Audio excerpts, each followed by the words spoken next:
Got a little video clip I want to show you this morning.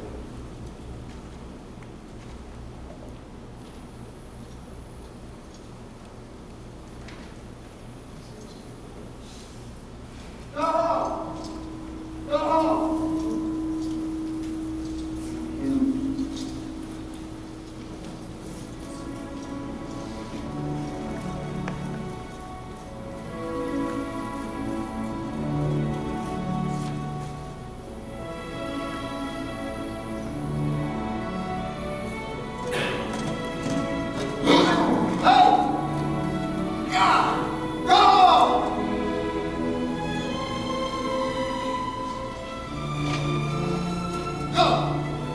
Go home, two sons. Bad boy, bad boy.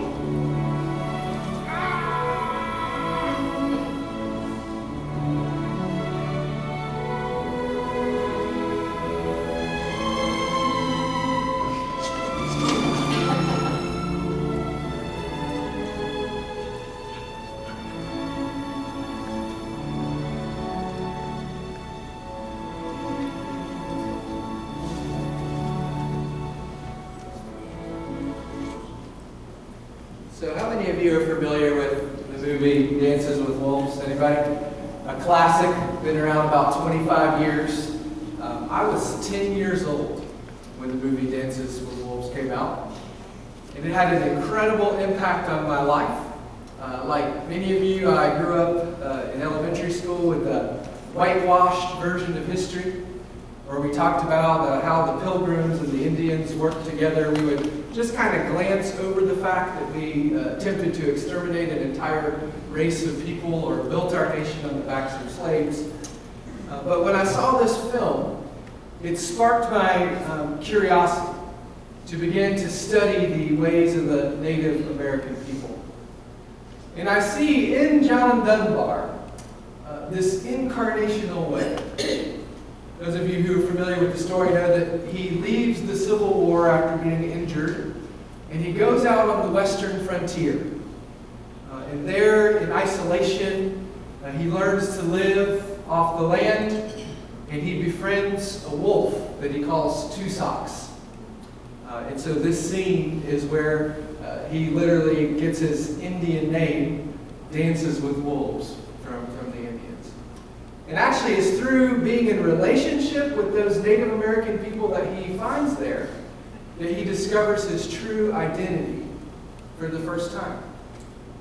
You know, I see in the incarnational way of John Dunbar the incarnational way of Jesus Christ, who leaves status and privilege and comes down into our sin-broken world to do life among the tribes of the earth, to adopt our rhythms and our language and our ways, to save us from ourselves.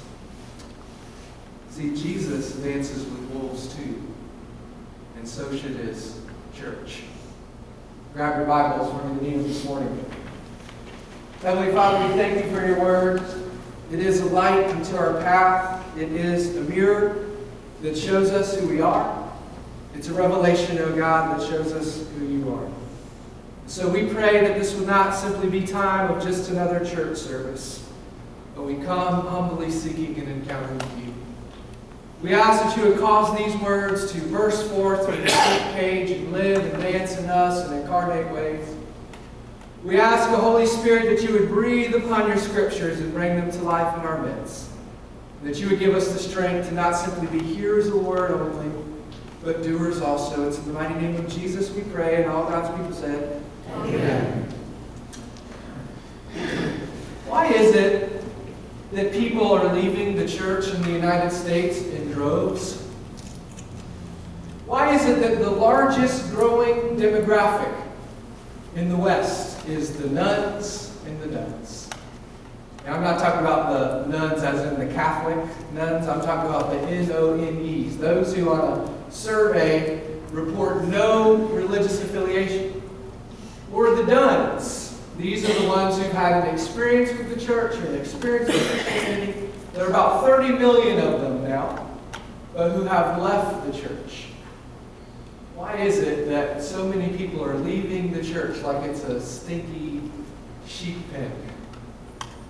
This Wednesday night in our Bible study, literally these are questions that we wrestled with, and people were brought to tears as we asked the question, why is it that our children and our children's children just don't want anything to do with the church? Have you ever asked yourself that question? Well, I believe the answers to these questions are to be found in our scriptures this morning. We've been journeying through the Gospel of John together in this red letter romance, and we've been looking at the I am statements, remembering that I am connects back to the God that we encounter in the burning bush in Exodus 3, who says, I am that I am. And when Jesus makes those I am statements in the Gospel of John, they're the climax of revelatory history. In the person of Jesus, we see that God of the burning bush face to face. Can I get an amen? We've seen this pattern in the Gospel of John, where there's a lot of red letters. Right? For those of you that have the old school red letter Bibles, we see a huge blocks of red ink. And the way that pattern works is usually there'll be an encounter with someone, or there'll be a miracle that takes place, and then an extensive theological discourse by Jesus to explain what just happened and his identity in the midst of all that. So we've seen Jesus have an encounter with a woman in a well and then tell her how he is the living water, through which him eternal life will bubble up. We've seen Jesus feed a multitude of about 10,000 people with a little boy's lunch, then talking about the manna that came from heaven in the wilderness wandering, and then identifying himself as, I am the bread of heaven. We've seen Jesus reveal himself as the light of the world in the incident where there's a woman who's caught in the act of adultery, and people have their angry fists clenched with stones, ready to put that woman to death. And Jesus says, let the one among you who has no sin cast the first stone. Jesus shows us that as the light of the world, that he illuminates our own human condition. He shows us God as God truly is. And this morning, we get two I am statements back to back in the Gospel of John in the 10th chapter. I am the sheep gate, and I am the good shepherd. Now, sometimes we try to pull those statements together, but we really got to break them apart to understand them in all their fullness. We have to ask ourselves, following the pattern of John, what is the event that has precipitated this lengthy discussion of Jesus' identity as the good shepherd and as the sheep gate? And what we do in the West is we lift out the 10th chapter of the Gospel of John, and we use it as a kind of a church model, if you will, without understanding who is Jesus speaking to and what is the situation that has brought forth these statements. And to understand the 10th chapter of the Gospel of John, we have to understand the 9th chapter of the Gospel of John. And it's there that there's a man who's born blind. And the disciples asked this question, who sinned, Rabbi, this man or his parents, that he would be born blind? Now to us, that might seem like a sketchy question. What do you mean, who sinned? Why would anyone even ask that question?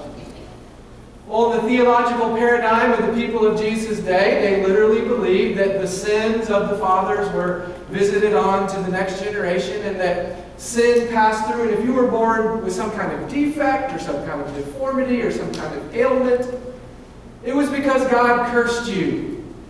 Some believed that if you had sinned in the womb, then you could be born into this deformed state. So Jesus responds to that question with, no one sinned. Now this would be like someone taking a grenade and putting it in your theological beliefs. No one sinned, but God's going to get glory out of this man's illness. Jesus challenges their perception of God, a God who curses people and causes them to be deformed. He shows us another kind of God who's Emmanuel, God with us in the midst of our suffering and our affliction. Then Jesus does something very weird. He spits in the mud, and he kneads the mud together, and he places it on the man's eyes, and he heals the man's blindness. Now we may ask ourselves, well, couldn't Jesus have done this healing another way. I wouldn't necessarily like to have blood and spit on my eyes. Can I get an amen? Amen. We know that Jesus can heal with a word or with a touch, but for some reason he needs the mud, he places it on his eyes, and he heals the man. And then the religious leaders, instead of celebrating, you would think this would be something they would go, praise God. Never in the history of the world have we seen someone born with blindness suddenly cured. But that's not their reaction, is it? They apprehend the man. They bring him in. They interrogate the man. Who did this? Why did they do it? They bring in the man's parents and they interrogate him. Is this some kind of hoax? Was your son really born blind? And when the man coughs up that it was Jesus who healed him, they say, oh, there it is, we've got him. He can't be from God. He must be a wolf. He must be demon-possessed, because if he was from God, he would not break our rules. They're so caught up in their religiosity and their religious routine that they can't celebrate the fact that a man who was born blind is now healed. And they have decided that Jesus must die. They kick that man out of the church, out of their worshiping fellowship. They cast him out. But watch what Jesus does. He finds the man. He pursues that man. And he brings him into fellowship. See, Jesus goes after the ones that the church spits out. Jesus is always mindful of the nones and the dones and pursuing and wooing them by his grace. The 9th chapter ends with a dispute between Jesus and the religious leaders, the church folks of his day, in which he says, you know, you've got another kind of blindness. It's a spiritual blindness. And in that context, then we get the 10th chapter, where he says, Amen, amen, very truly, I tell you, I am the sheep gate. All others who've come into the fold by some other way are thieves and robbers. Now we have to hold this in context. Who is Jesus speaking to? He's speaking to the religious leaders of his day.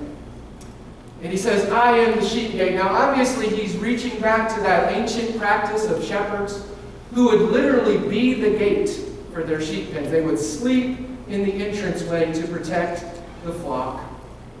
But what we've done in the West is we've pulled out this passage of Scripture out of context and we've talked about it in a way that it becomes an exclusive thing. As if Jesus is saying, he's the only way to heaven, or we talk about Christianity must be the only right religion. And as true as that may be, this is not the intent of Jesus' words. In fact, what Jesus is doing here is he's expanding the kingdom into an all-inclusiveness. He's throwing open wide the gates of heaven and saying, when the Son of Man is lifted up, I'll draw all people to myself. He's expanding that kingdom and saying, all you who are weary and heavy burdened, come to me. He's opening up the gates of heaven and saying to the nuns and the duns and the sick and the oppressed and the born blind, the sinners, the tax collectors, the prostitutes, and the church folks too. He's saying that through a relationship with him, we now have access to an eternal life, a kingdom life, a resurrection life, a new life, right here, right now in this world. Amen. It's a colony of heaven in a valley of wolves. And we come in to that kingdom through a relationship with Jesus the Christ, and it's an all-inclusive call to anyone who will come to Jesus. The next statement that Jesus makes, I am the good shepherd. Ego eimi kalos poimen in the Greek. So we see another one of those I am statements, and that word kalos, which can mean beautiful or good, can also mean model, as in something good and something beautiful that's a model to be lifted up. And Jesus says, I am the model shepherd. And then he goes on to tell us what a good shepherd does. A good shepherd protects the flock. A good shepherd feeds the flock. A good shepherd leads the flock out of the pen to graze in the fields. A hired hand, however, will run away when the wolves come. When there's danger, the hired hands kick rocks. Can I get an amen? The good shepherd will not leave his flock alone. He will dance with wolves. A good shepherd will lay down his life for the flock. And isn't that exactly what our precious Jesus does? He lays down his life so that all the tribes and all the people of the earth might have a right relationship with God. Jesus tells us there is one good shepherd, one flock, and many folds. And we are all under the lordship of that one good shepherd. We are all part of that one flock. We all belong to one of those folds. Can I get an amen? Amen. Now what we've done with this passage is we've made it kind of a model for the church that we've inherited in Christendom, the church that we've grown up in and known and loved. It's a sheep pen model of church. It's a come to a sheep pen. But you know, sheep were not created to live in a sheep pen. In fact, sheep who stay in a sheep pen too long, it starts to really get smelly. In fact, you can't walk anywhere without stepping in sheep stuff. Landmines everywhere.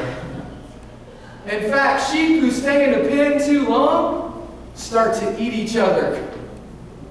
And any sheep who have any kind of health at all will find a way to get out of that sheep pen. Can I get an amen? They will get out of that pen. We've come to base our Christian identity on the fact that we come and spend a couple hours in the sheep pen every week.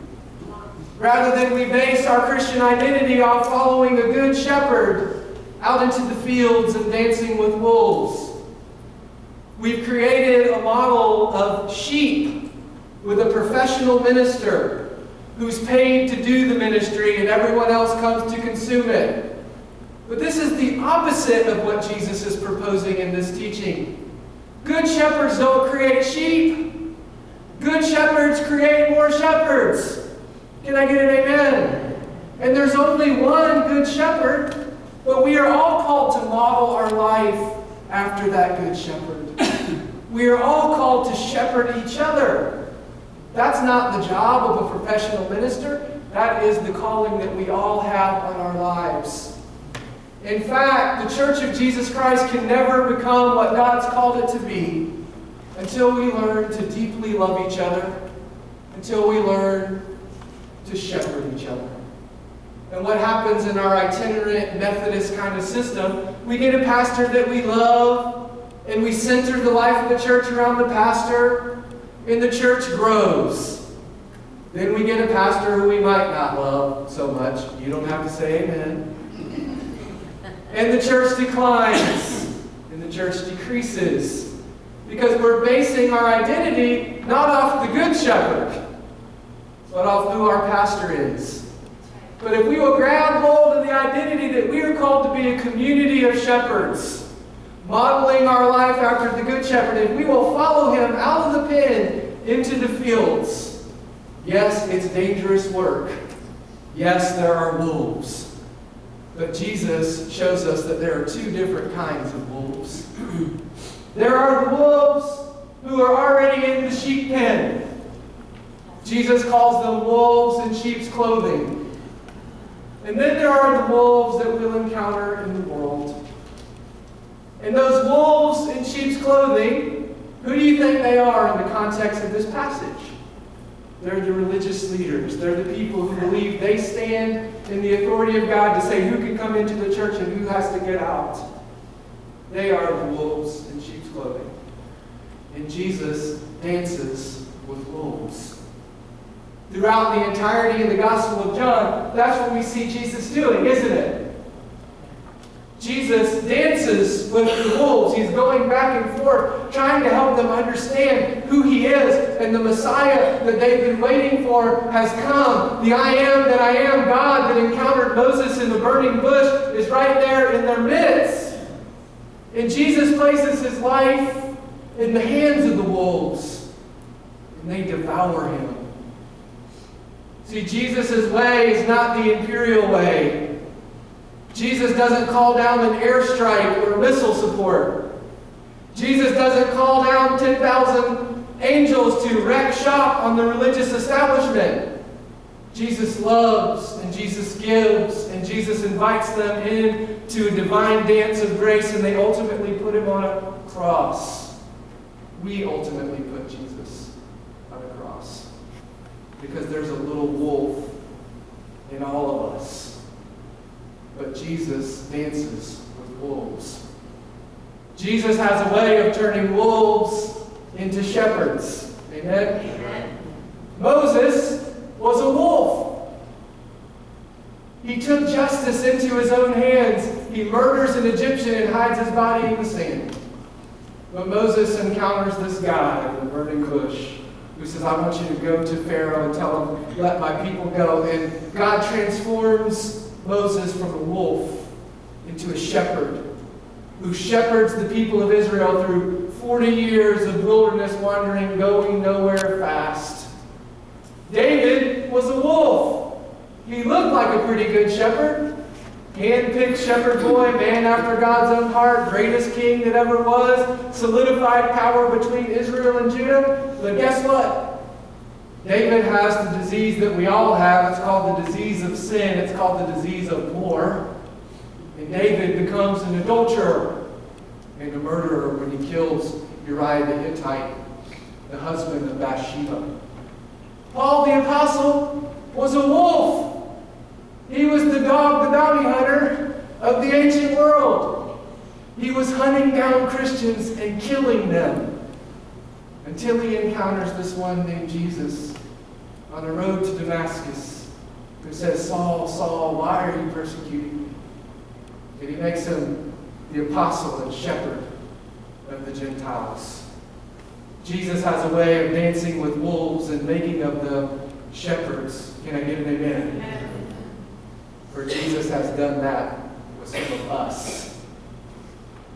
I want to challenge you this week to go forth and to dance with wolves. You know, all of us have these isms, don't we? Manifestations of our sin. We have racism and sexism and patriotism and populism and nationalism and alcoholism. We all have those isms. In our minds, we can target and paint somebody and say, that's a wolf. That's somebody who should not be welcome into our community. That's what the religious leaders did with Jesus, isn't it? They had decided that he was a wolf and that he needed to be executed. He needed to die. But whenever we create a they or an us, God is always with them too. In our sin-broken conceptions, we have no right to judge others as wolves. I want to challenge you this week to find somebody that you've identified as a wolf. Maybe they're a different skin color than you. Maybe they're a different religion than you. Maybe they're of a different sexual orientation than you. Go to that person and love them. Go to that person and don't talk. Just listen. Just be present. Just offer them the gift of presence and love. See, Jesus' way is not that imperial way to come in, to kick butt, and to take names, to identify the wolves and to eliminate them. Jesus' way is the incarnational way of John Dunbar to come down into our sin-broken lives and dance with us. Jesus dances with wolves, and so should his church. So should we. Go forth and dance with wolves. Every time we come to this table, we have an opportunity to examine our hearts and to measure the way that we have been wolves. To measure the ways that we have failed to love God with all our heart, with all our soul, with all our mind, with all our strength. It's at this table where we become convicted under the power of the Holy Spirit that we have brokenness, that we have sin, that we have targeted others, that we have not loved the way that God has called us to love. And it's here at this feast of grace and forgiveness where we come together to taste of the goodness of God It's here at this table where victim and victimizer come together. It's here at this table where the promise of heaven breaks into the earth.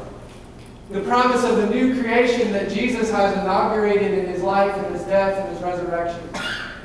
It's here at this table where we come together and the promises of a day when the nations will beat their swords into plowshares, their spears into pruning hooks, and they will not make war anymore. It's here at this table where we proclaim a kingdom where wolves and lambs will lay down together and a little child will lead them. It's here at this table where the life of heaven breaks into the earth and we have an opportunity to experience the very presence of God in our midst. The Lord be with you.